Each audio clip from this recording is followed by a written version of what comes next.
Hi there, this is Marty from owingsart.com, and today we're going to take a look at the Prismacolor watercolor pencils. This is a set of 12, but they come in a variety of different size sets. There's 36 total colors in the line. I'll go over the colors in this video in a moment, talk a little bit about the individual performance characteristics of the pencils themselves, including layering, blending, things like that, and how well the watercolor works, how vibrant it is, the pigments, all of those things, as well as a demonstration of a drawing. Well, Prismacolor manufactures lots of different art supplies. They're owned by a company called Newell Rubbermaid now. They were acquired in, I believe, the mid-90s, but for years and years Prismacolor was their own business, and eventually after they were acquired by the Newell Rubbermaid company, the quality began to deteriorate. We'll talk a little bit more about that later, but for now I just want to focus on this particular product. So as I mentioned, you get 12 colors in the set, including a true blue, a Copenhagen, which is a different kind of a blue, and we'll see that in a minute, a dark green, a grass green, a spring green, a sunburst yellow, an orange, a crimson red, a carmine red, a black, a dark umber, and a goldenrod, which is more like a yellow ochre. You can see the pencils here have wood casings. They're pretty nice, solid, cedar wood casings. You can see there's a little bit, I'd say, higher quality put into these than, say, an ordinary student grade pencil. The cores seem to be, I don't find a lot of technical specs on it, but they appear to be about a 3.8 millimeter core, which is a little bit heavier core than you might see again in a student grade pencil.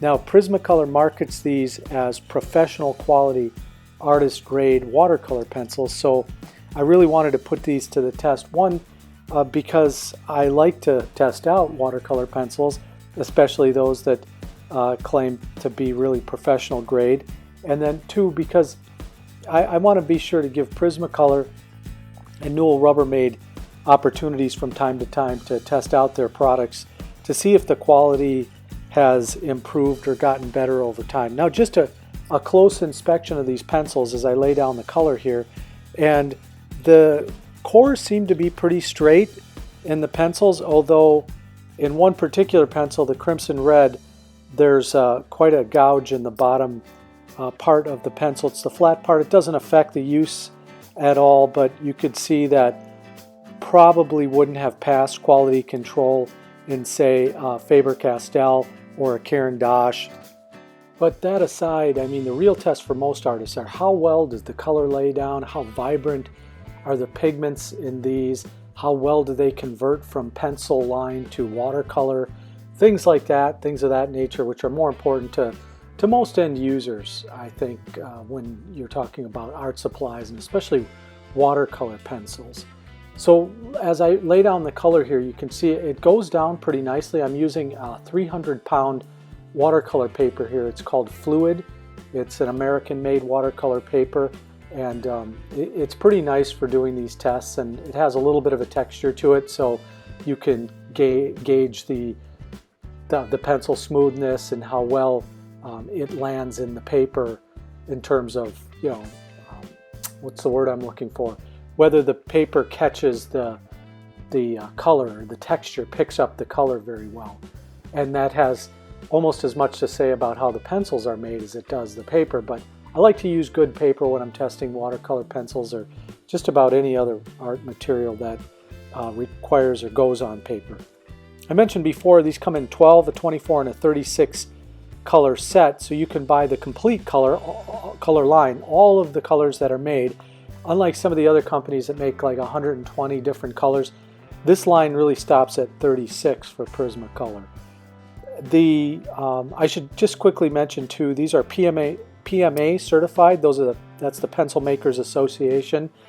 Generally that certifies that they meet a particular standard set by the Pencil Makers Association. It's really an industry association, and lots of times you can, I know they wouldn't like me to say it, but as I understand it, you can basically buy that association if you're a part of it, but they do some testing. More importantly though, these are certified non-toxic, and the wood in the casings doesn't come from rainforest wood. It doesn't say it comes from sustainable forests like some other companies do.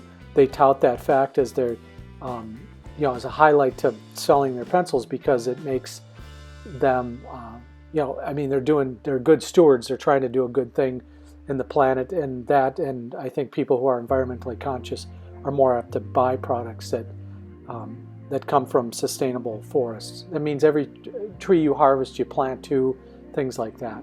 But you can see this color here as I use that water brush to go across the pencil line. Pretty vibrant on some of the darker, deeper colors, and then a little bit lighter on some of the lighter colors. Now that's to be expected, but to really test this watercolor, we have to see how it looks after it dries. Because all watercolors and watercolor pencils tend to be a little bit brighter when you first add the water, and then they lighten up a little bit as they dry. So far I like the color out of these pencils, and when you add water, very nice. Now I'm going to try to mix a little blue and yellow here to get a green, and I did indeed get a green here, so that's what I was looking for, which is very nice. I'm going to blend a few more colors here. I like to try to get a violet out of a good blue and red color. I'm using the carmine red, so don't know if the violet I'll get is as vivid, but there you go. And now I'm going to just try to put the pencil directly into a drop of water here, because this is another technique you can use as a watercolor artist using these pencils. You can just take the pencil and put it right into water and get your color. Now you're going to tend to get a lot more vibrancy that way because you're getting the full pigment mixed in there. It's not diluted whatsoever. I mean, you're just going straight on. Now this will take quite a bit of what should I say, the core, because you're just a lot more of it's mixing in there, so you find yourself sharpening the pencil a little bit more. And finally, I want to do this drawing here and then paint it. So I've sketched a rough outline here. This is the St. Paul Cathedral in St. Paul, Minnesota, a place I pass quite often in my hometown, and it's a building I'm familiar with, so I thought I'd do a quick sketch here and add some cool and warm colors to the sunny and shaded side of this venerable old church and see how that looks. So I want to use the Copenhagen blue. I could have used the light blue and that would have been fine, but I wanted a more vibrant color, so I'm testing out this Copenhagen blue.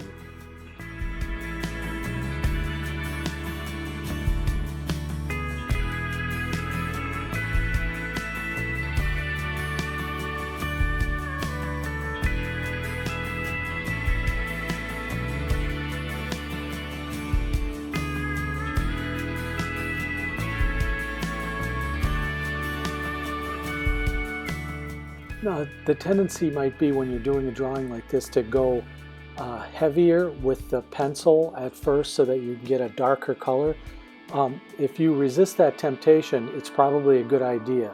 I think what you want to do when you're using a colored watercolor pencil is don't worry about putting, getting the deepest color you want right off the bat. These can dry, and then you can add a little bit more color and put on additional layers that way versus trying to get all your color at once. It tends to come out a little bit better if you do that, and won't be as frustrating for you trying to get all of the remnant pencil lines up with the water. And depending on the paper you're using, it can cause some other undesired effects, like you keep adding more and more water over and over to an already wet area, and you'll get this some of the paper fibers will come up or whatever, and you'll just have an ugly mess on your hands if you're not careful. But here I'm just going to block in some of the light areas with that goldenrod color, or what's really probably more accurately the yellow ochre. It's a little bit darker than a yellow, not quite like not a Naples yellow as light as that, but right in that range, I guess, but more like a yellow ochre. And then the brown areas on this building are, they just, I don't know, about a decade ago or so, they redid all of the domes. This used to be had turned green. The copper had turned green, and for some reason the church didn't like that. I think most people did like it that went to the church, but I don't know if the church people liked it, so they ended up recoppering the entire dome and renovating all of the roof areas. Maybe there were other structural problems with the copper. It had been around for quite a number of years. The church is actually celebrating its 100th anniversary this year. It was built in 1915, or finished in 1915. I think it began construction in 1912. So here what I'm going to do is just add a little bit of ink for some of the detail on this sketch, and then I'll wrap it up and we'll get to summarizing some of my thoughts about these pencils.